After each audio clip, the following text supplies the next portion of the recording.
세월이 아무리 흘러도 고향길에 스며있는 흙냄새만큼은 쉽게 변하지 않는 것 같습니다. 이른을 넘긴 김현수 씨는 작은 가방 하나를 들고 시내버스에서 내려 마을 어귀 흙길 위에 조용히 발을 디뎠습니다. 버스는 매연 냄새를 남기고 금세 사라졌고 남은 것은 차가운 겨울 바람과 낯익은 풍경뿐이었습니다. 이 길이 아직도 그대로구먼. 그는 혼잣말을 내뱉으며 천천히 걸음을 옮겼습니다. 어릴 적에는 끝도 없이 길게 느껴졌던 길이 이제는 한눈에 들어올 만큼 짧고 좁아 보였습니다. 논두렁 옆으로는 갈대가 하얗게 늙어 고개를 떨구고 있었고 비닐하우스 비닐이 바람에 구겨졌다 펴지기를 반복하고 있었습니다. 그 사이로 스며드는 된장 냄새, 장터 쪽에서 들려오는 희미한 사람 소리가 기억 속 풍경과 겹쳐졌습니다. 마을 초입의 버드나무를 지나자 낡은 슬레이트 지붕들이 줄지어 나타났습니다. 창문이 깨진 빈집 사이로 잡초만 무성하게 자라 있었지만 어디선가 들려오는 게 짖는 소리와 닭 우는 소리는 예전과 다르지 않았습니다. 마음 한켠이 먹먹해지면서도 돌아온 것이 잘한 일인지 모를 안도감이 스며들었습니다. 마침내 옛집 앞에 섰습니다. 페인트가 벗겨지고 녹이 슬어 군데군데 일어난 대문은 세월을 버티느라 더 작아진 듯 보였습니다. 문고리에 손을 얹는 순간 차갑고 거친 쇠의 감촉과 함께 오래된 감정이 한꺼번에 밀려왔습니다. 그는 숨을 한번 깊이 고르고 천천히 문을 밀었습니다. 끼익 하는 소리가 골목 안으로 길게 퍼져나갔습니다. 마당에는 허리춤까지 자란 잡초가 어지럽게 자라고 있었고 깨진 장독이 비스듬히 쓰러져 있었습니다. 한쪽에는 썩어 들어간 나무 의자가 반쯤 땅에 묻혀 있었고 비에 씻겨 나간 흙더미 사이로 예전 화단의 흔적만 희미하게 남아 있었습니다. 현수 씨는 신발을 대충 벗고 방 안으로 들어갔습니다. 오래 쌓인 먼지 냄새와 눅눅한 곰팡이 냄새가 뒤섞여 코를 찔렀습니다. 벽지는 갈라져 군데군데 떨어져 나가 있었고 장판은 가장자리가 들려 올라가 있었습니다. 천장에서 내려오는 전등선에는 거미줄이 치마처럼 드리워져 흔들리고 있었습니다. 가장 먼저 눈에 들어온 것은 벽에 걸린 가족 사진이었습니다. 검은 나무틀 안에 젊은 아버지와 어머니 그리고 앞니가 비어 해맑게 웃고 있는 어린 현수가 서 있습니다. 어머니는 눈이 반달처럼 휘어져 있었고 아버지는 어색한 듯 입꼬리만 살짝 올린 미소를 짓고 있었습니다. 아버지 어머니. 그는 사진 앞으로 다가가 손을 뻗었습니다. 틀 위에 수북이 쌓인 먼지가 손바닥에 묻어 나왔습니다. 그는 옷소매로 사진을 조심스레 닦으며 낮게 말했습니다. 현수 왔습니다. 말을 내뱉고 나니 이 집안에 정말 자기 혼자뿐이라는 사실이 새삼스럽게 마음을 파고들었습니다. 예전에는 문만 열면 어머니가 밥 먹어라 하고 부르셨고 부엌에서는 국 끓는 냄새가 풍겨오곤 했습니다. 마당에서 담배를 피우시던 아버지가 언제 들어오냐며 퉁명스럽게 한마디 던지던 소리도 아직 귓가에 남아있는 듯 했습니다. 지금은 시계 소리조차 들리지 않는 고요뿐이었습니다.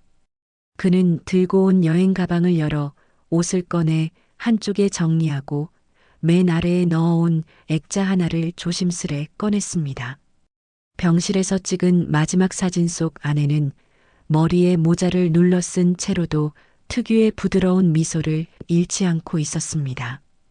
여보. 그는 사진을 두 손으로 감싸쥐었습니다. 당신 떠나고 나니까 세상이 괜히 더 넓어졌어요. 병원도 약국도 집도 다 같은 곳인데 당신 없으니까 어디에도 제가 설 자리가 없는 것 같더라고요. 그는 액자를 작은 탁자 위에 올려놓고 부모님 사진이 보이는 방향으로 살짝 돌려두었습니다. 이 집은 최소한 내가 누구인지를 잊지 않고 기억해 주는 곳 같았습니다. 주민등록증에 적힌 서울 주소보다 마음속에 남아있는 이 시골집 주소를 더 자주 떠올리며 살아온 이유를 이제야 인정하게 되었습니다. 다음 날 아침 새소리와 개 짖는 소리에 눈을 떴습니다. 어제와 다르지 않은 겨울 공기였지만 도로 위를 쉴 새 없이 오가던 자동차 소리가 없는 것만으로도 분위기는 전혀 달랐습니다. 그는 서둘러 옷을 챙겨 입고 마당으로 나갔습니다. 낫을 들고 잡초를 베어내리자 그 사이로 오래전 어머니가 심어두었던 파 몇 줄기와 이름 모를 들꽃이 조심스럽게 얼굴을 내밀었습니다. 허리를 굽혔다 폈다 하기를 몇 번 반복하자 허리에서 불편한 기운이 올라왔습니다. 에이, 몸이 예전 같질 않네. 그는 허리를 한번 쭉 펴며 숨을 고른 뒤 빗자루를 들어 마당을 쓸었습니다. 먼지가 일어나 공중에서 빛을 받다가 천천히 내려앉았습니다. 숨이 조금 가빠오자 그는 결국 빗자루를 한쪽에 기대 세웠습니다. 일은 내일 더 하고 오늘은 사람 얼굴부터 좀 봐야겠지. 마을 슈퍼로 가는 길은 예전과 다르지 않게 좁고 구불거렸습니다. 감나무 가지는 더 굵어져 있었고 담벼락의 페인트는 다 벗겨져 회색 시멘트가 그대로 드러나 있었습니다. 골목 끝 희미하게 색이 바랜 작은 슈퍼 간판이 보였습니다. 문을 여는 순간 낡은 종이 딸랑 소리를 냈습니다. 예. 안쪽에서 낮은 대답이 들리더니 익숙한 얼굴이 나타났습니다. 어머, 이게 누구야? 김종만 아들, 현수 아니야? 예, 아줌마. 오랜만입니다. 오랜만은 무슨 몇십 년 만이지. 야, 살아는 있었냐? 분자 씨는 허리가 많이 굽었지만 목소리는 여전히 힘이 넘쳤습니다. 그는 캔 커피를 하나 집어 계산대 위에 올려놓았습니다. 잠시 후 둘은 가게 한쪽 플라스틱 탁자에 마주 앉았습니다. 서울은 어때? 뭐 사람은 많고 저는 점점 작아지는 느낌이더라고요. 이젠 내려와서 조금 쉬면서 살까 합니다. 잘했다. 서울이 뭐 대단하다고 사람은 많은데 마음 붙일 데가 없다더라. 여긴 그래도 누가 아프다 소리 나면 죽이라도 끓여오는 동네지. 분자 씨는 커피를 한 모금 마시더니 잠시 망설이다가 살짝 몸을 앞으로 기울였습니다. 근데 말이다. 내 아버지 내 얘기 참 많이 했다. 현수 씨는 캔을 쥔 손에 힘이 들어갔습니다. 제 얘기를요? 그럼. 우리 현수 머리가 얼마나 좋은데, 손재주가 얼마나 좋은데, 그 소리 내가 귀에 딱지가 않도록 들었다. 장에 나가서도 술집에서도 사람만 있으면 내 자랑이더라. 머릿속에 떠오르는 아버지의 모습은 퉁명스럽고 무뚝뚝한 사람뿐이었습니다. 안 된다. 쓸데없는 소리 하지 마라. 세상 만만한 줄 아냐 같은 말만 남아 있었습니다. 저한테는 한 번도 그런 말씀 안 하셨는데요. 그 세대 아버지들이 다 그렇지 뭐. 정작 자식 앞에선 입이 안 떨어져. 남들 앞에서나 우리 아들이 어쩌고 하면서 신나게 떠들지. 분자 씨는 씁쓸하게 웃었습니다. 그래도 그거 하나는 알아둬라. 내 아버지는 평생 내 걱정만 했다. 자랑도 많이 하고 걱정도 많이 하고 그게 부모다.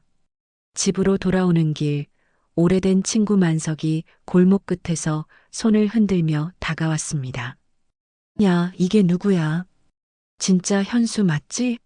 사진으로만 봤을 땐 벌써 저승 같겠다 했더니 직접 보니까 더 즐길 것 같은데? 툭툭 던지는 농담에 둘은 한참을 웃었습니다. 하지만 웃음이 잠잠해지자 만석은 조용히 물었습니다. 창고는 봤냐? 아니, 아직 문도 안 열어봤다. 언제 한번 들어가 봐라. 내 아버지 마지막 마음이 거기 어디엔가 있을지 모른다. 그날 밤 그는 부엌에서 라면을 끓였습니다.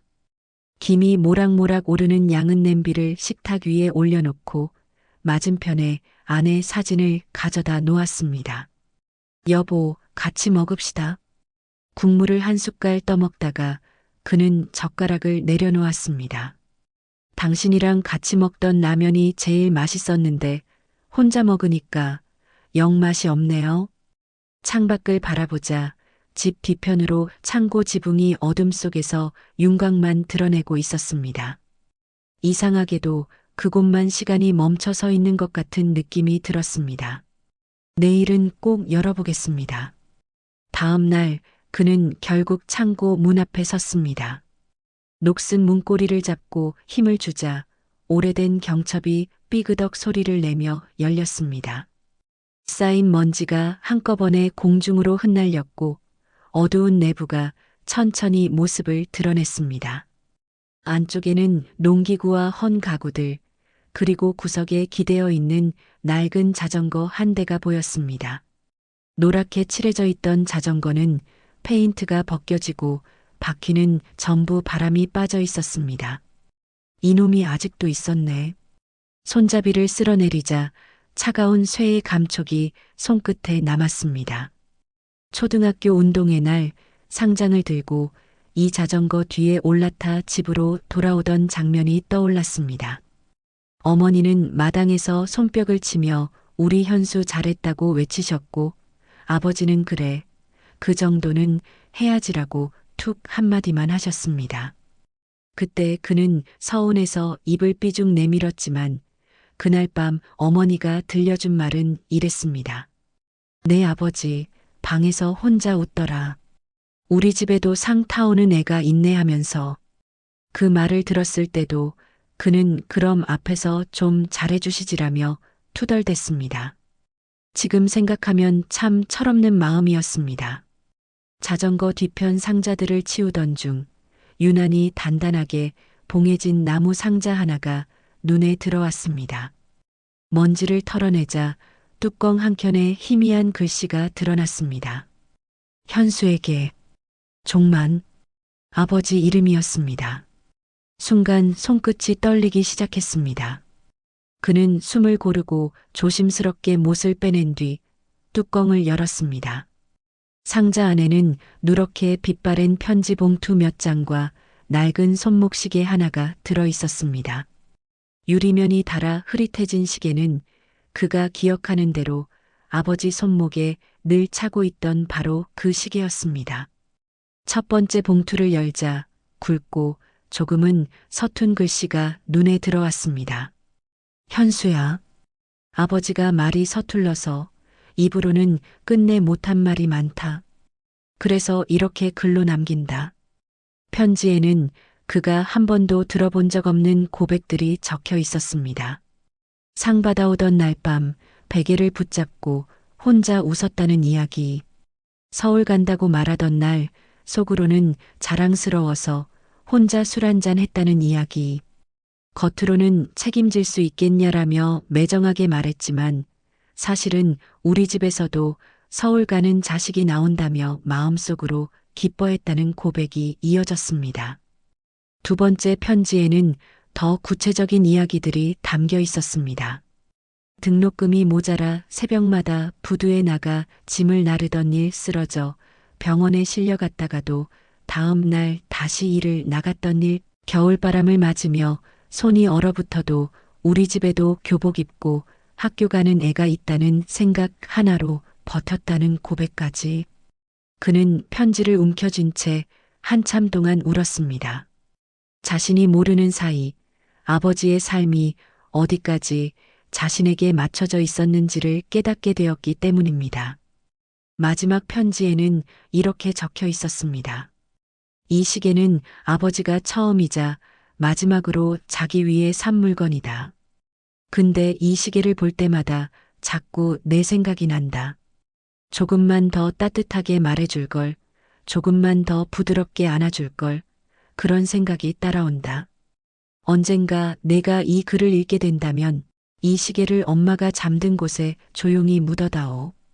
그러면 아버지 마음이 조금은 놓일 것 같다. 현수 씨는 시계를 두 손으로 감싸 쥐고 한참 동안 움직이지 못했습니다. 가슴 깊은 곳에서 오래 굳어있던 서운함과 오해가 서서히 녹아내리는 듯 했습니다. 그날 저녁 그는 만석과 마주 앉아 소주잔을 기울였습니다. 만석은 모든 이야기를 다 들은 뒤 잔을 내려놓으며 말했습니다. 야, 내일 산에 올라가라. 많이 말할 필요 없다. 그냥 세 마디만 해라. 고맙습니다. 죄송합니다. 사랑합니다. 그것만 하면 된다. 다음 날 그는 작은 배낭에 시계와 삽을 넣고 산길을 올랐습니다. 숨이 차오르고 무릎이 아팠지만 발걸음은 멈추지 않았습니다. 마침내 부모님 묘 앞에 선 그는 잡초를 정리하고 땅을 조금 팠습니다. 그리고 시계를 조심스레 내려놓았습니다. 아버지, 먼저 고맙습니다. 제가 모르고 살았던 그 모든 수고와 사랑들, 이제야 조금 알 것 같습니다. 그리고 죄송합니다. 미워했다고 믿으면서 살아온 거, 마음 닫고 떠나버린 거, 마지막까지 죄송합니다. 한마디 못 드린 거. 이제서야 말씀드립니다. 정말 죄송합니다. 마지막으로 사랑합니다. 정말 사랑합니다. 그는 무릎을 꿇은 채 한참 동안 울었습니다. 바람이 나뭇잎을 스치며 지나가고 산새 소리가 멀리서 들려왔습니다. 마치 누군가 조용히 등을 토닥여주는 것 같았습니다. 산에서 내려온 뒤 그는 집에 돌아와 아내 사진 앞에 앉았습니다. 여보, 나 오늘 처음으로 아버지께 사랑한다고 말했어요. 당신한테도 제대로 말 못하고 보냈는데 이제야 조금씩 배우고 있네요. 잠시 망설이던 그는 휴대폰을 들어 아들에게 전화를 걸었습니다. 아들아, 네, 아버지. 고맙다. 멀리서도 잘 버텨줘서 가끔 연락해줘서 고맙다. 그리고 많이 못해줘서 미안하다. 마지막으로 사랑한다. 잠시 침묵이 흐른 뒤 수화기 너머에서 떨리는 목소리가 들려왔습니다. 저도 사랑합니다, 아버지. 그 말이 그의 가슴 깊은 곳까지 스며들었습니다. 창밖 하늘이 노을빛으로 물들어갔습니다. 현수 씨는 부모님 사진과 아내 사진을 한꺼번에 바라보며 조용히 중얼거렸습니다. 고맙습니다. 미안합니다. 사랑합니다. 서울에서 보냈던 지난 수십 년의 세월이 머릿속을 스쳐 지나갔습니다. 공사장과 사무실을 전전하며 사람들 사이에 끼어 지하철을 타고 퇴근 시간마다 붐비는 길을 걸어 다녔지만 정작 마음을 털어놓을 사람은 많지 않았습니다. 젊었을 때는 그저 사는 게 다 그렇지 하고 넘겼지만 나이가 들수록 집으로 돌아와 불을 끄고 누웠을 때 찾아오는 고요가 더 크게 느껴졌습니다. 아내가 병원에 입원해 있던 몇 해 동안은 병실과 집, 약국과 마트만 반복해서 오갔습니다. 밤에 집으로 돌아와 텅 빈 거실 불을 켤 때마다 그는 마음속으로 중얼거리곤 했습니다. 이렇게 사는 게 다 무슨 소용인가. 그렇게 지내다 보니 어느 순간부터는 과거를 떠올리는 것조차 겁이 났습니다. 돌아가고 싶은 시간이 너무 많았기 때문입니다. 아버지가 돌아가시던 날 병실에 서 있던 자신의 모습도 떠올랐습니다. 그날 그는 끝까지 말문을 열지 못했습니다. 수고하셨습니다라는 말 대신 의료진에게 서류를 건네고 장례 절차를 논하는 이야기만 하고 있었습니다. 마음속에서는 수십 번도 넘게 죄송합니다라는 말이 올라왔다 내려갔지만 이미 눈을 감은 아버지를 향해 그 말을 꺼내는 것이 이상하게도 두려웠습니다. 시간이 조금만 더 있으면 언젠가 할 수 있을 것 같아서 그는 그 말을 끝내 미뤘습니다. 그리고 그 말은 그날 이후로 마음 한구석에서 돌덩이처럼 남아 있었습니다. 아버지의 편지를 읽고 난 뒤에야 그는 깨달았습니다. 부모와 자식 사이에 말하지 못한 마음들이 얼마나 비슷한지 또 얼마나 어리석게 엇갈리는지 말입니다. 아버지는 표현이 서툴러서 평생 따뜻한 말을 삼키며 살았고 자신은 오해를 쌓아두려고 일부러 그 말을 못 들은 척하며 살아왔습니다. 서로를 향한 사랑과 미안함이 있었지만 둘 다 한 걸음 물러서 있느라 끝내 눈을 마주치지 못했습니다. 아들의 목소리를 들으며 그는 예전 자신의 모습을 떠올렸습니다. 새벽에 대학 등록금을 내러 가던 버스 안에서 손에 쥔 봉투를 꼭 쥔 채 성공해서 이 집을 벗어나야지라고 다짐하던 20살의 자신. 그때는 집을 떠나는 것이 곧 어른이 되는 길이라고 믿었고 아버지의 방식은 낡고 답답하다고만 생각했습니다. 그러나 다시 고향에 서보니 떠나는 용기 못지않게 돌아올 용기도 필요하다는 사실을 뒤늦게야 알게 되었습니다. 부모님 산소에서 내려온 뒤 며칠 동안 그는 일부러 마을 사람들과 더 자주 마주치려 했습니다. 슈퍼 앞 플라스틱 의자에 앉아 지나가는 사람들에게 인사를 건네고 오래된 우체통을 정리하는 할아버지를 도와 우편물을 나르기도 했습니다. 젊은 시절에는 바쁘다는 핑계로 남의 안부에 관심을 둘 여유가 없었지만 이제는 누군가의 요즘 어떠냐라는 말 한마디가 얼마나 큰 힘이 되는지 몸으로 느끼고 있었습니다. 밤이 되면 그는 거실불을 일부러 오래 켜두었습니다. 혼자 있는 집이지만 불을 켜두면 누군가 금세라도 문을 열고 들어올 것만 같았기 때문입니다. 부모님 사진과 아내 사진을 번갈아 바라보며 그는 마음속으로 조용히 인사했습니다. 오늘도 잘 버텼습니다.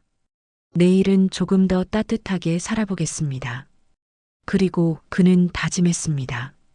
아버지에게서 받았으나 표현하지 못했던 사랑을 이제는 자신이 먼저 건네기로 아들에게, 동네 사람들에게, 그리고 언젠가 이 이야기를 듣게 될 누군가에게도 말입니다. 누군가의 하루가 조금 덜 외롭고 자신의 남은 시간이 조금 더 의미 있게 느껴질 수 있도록 늦었지만 이제라도 시작해 보기로 했습니다. 며칠 뒤 현수 씨는 낡은 책상 서랍을 뒤지다 오래된 공책 한 권을 꺼냈습니다. 누렇게 바랜 표지에는 희미하게 일기장이라는 글자가 남아 있었습니다. 그는 공책 첫 장을 넘기고 연필을 들었습니다. 글씨는 예전처럼 반듯하지 않았지만 그는 천천히 자신의 하루와 마음을 적어 내려가기 시작했습니다. 오늘 아버지께 고맙다 말한 뒤로 가슴이 조금 덜 답답하다. 너무 늦었다고만 생각했는데 그래도 들으셨을 거라고 믿어보기로 한다. 아들에게는 미루지 말고 말해주었다. 언젠가 이 아이도 내 마음을 기억해주면 좋겠다. 글을 쓰다 보니 그동안 쌓아두었던 감정들이 조금씩 풀려나갔습니다. 말로는 차마 하지 못했던 표현들도 종이 위에서는 비교적 자연스럽게 흘러나왔습니다. 그는 생각했습니다. 아버지도 어머니도 나처럼 이렇게 말을 대신해 보고 싶으셨을까? 그날 저녁 그는 다시 아들에게 전화를 걸었습니다. 아들아, 시간 괜찮으면 나중에 한번 내려올래? 내 할아버지 얘기, 내 어머니 얘기 내가 제대로 들려주고 싶다. 수화기 너머에서 잠시 침묵이 흐르다가 아들의 조용한 대답이 들렸습니다. 네, 아버지. 시간 내서 꼭 내려갈게요. 전화를 끊고 난 뒤 그는 창문을 열고 밤 공기를 들이마셨습니다. 멀리 깨짖는 소리, 어느 집 텔레비전에서 새어나오는 뉴스 소리, 부엌에서 나는 설거지 소리가 한데 섞여 들려왔습니다. 이 모든 소리가 그에게는 아직 살아있는 마을의 숨소리처럼 느껴졌습니다. 현수 씨는 마음속으로 부모님께 다시 한번 인사했습니다. 아버지, 어머니, 저는 여기서 남은 날들을 잘 살아보겠습니다. 누군가에게 고맙다 말하고, 미안하다 말하고, 사랑한다 말하면서요. 그러다 보면 언젠가 우리가 못 나눴던 말들도 조금은 채워지겠지요. 그는 천천히 불을 끄고 어둠이 내려앉은 거실 한가운데 서서 한 번 더 속삭였습니다. 고맙습니다. 미안합니다. 사랑합니다. 그 세 마디가 오늘은 부모님을 향해, 내일은 아들을 향해, 또 언젠가는 자신을 향해 건네질 거라고 그는 조용히 믿어보기로 했습니다. 언젠가 시간이 더 흘러 이 이야기가 누군가의 귀에 닿게 된다면 그는 바랐습니다. 자신의 이름은 잊혀지더라도 단 세 마디 말만은 그 사람 마음에 남기를.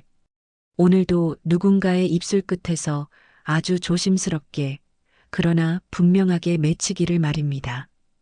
그래서 그는 매일 잠들기 전 마음속으로 같은 말을 되뇌었습니다. 고맙습니다. 미안합니다. 사랑합니다. 그 말이 자신을 살리고 누군가를 살릴 수 있으리라 믿으면서 눈을 감았습니다. 그렇게 또 하루가 조용히 지나갔습니다. 조용한 밤이 깊었습니다.